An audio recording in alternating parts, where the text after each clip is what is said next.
Cette vidéo-là, elle est un petit peu pour tous les étudiants qui sont en école d'art, que ce soit de la 3D ou autre, et qui se rendent compte que le marché il est complètement saturé. Donc c'est vrai que c'est super difficile de trouver du travail. Donc moi par exemple quand j'étais en sortie d'école, j'ai pas trouvé tout de suite du travail, j'ai mis un peu de temps. Ça veut dire que globalement si à ce moment-là j'avais un appartement à payer, j'aurais pas vraiment pu m'en sortir tout seul. C'était un petit peu compliqué dans le sens où certains mois t'avais du travail, d'autres t'en avais pas, etc. C'était assez difficile. Et dites-vous que en fait c'est juste une question de quelles compétences tu développes, dans le sens où de toute façon c'est des métiers où la plupart du temps tu es censé être freelance, donc globalement tu dois travailler, il y a ma caméra, la light, elle a plus de batterie, donc normalement tu dois être freelance la plupart du temps.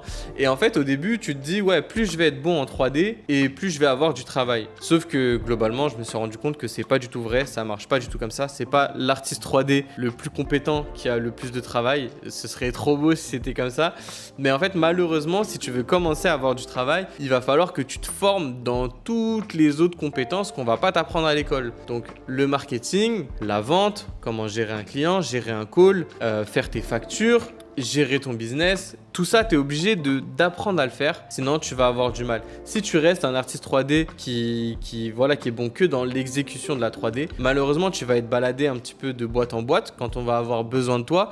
Et si en fait, il y a de la place sur le marché. Sinon, en fait, on va juste pas avoir besoin de toi. Et moi, là où j'ai fait la différence par rapport aux autres personnes de ma promo, c'est que moi, je me suis lancé en indépendant. J'ai commencé à démarcher mes propres clients. J'ai commencé à faire de la publicité directement pour mon site internet. J'ai pris en rendez-vous mes clients. J'ai booké des calls, j'ai réussi à valider des contrats, etc. Et en fait, aujourd'hui, on est capable de générer, entre guillemets, beaucoup de chiffre d'affaires par an. Et en fait, ça, si j'avais suivi la voie classique de l'artiste 3D, globalement, je pense qu'aujourd'hui, soit je serais au chômage, soit je serais dans une situation qui est beaucoup moins confortable. Je serais pas ici en Thaïlande à profiter de ce magnifique décor. Et ça, je pense que voilà, globalement, dites-vous, c'est qu'une question de compétences. C'est de travailler les bonnes compétences. Il faut être bon en vente, il faut être bon directement quand tu parles. C'est très difficile, hein. Moi, dites-vous, au début, j'arrivais pas à bien parler. Quand je faisais mes premiers calls, je bégayais.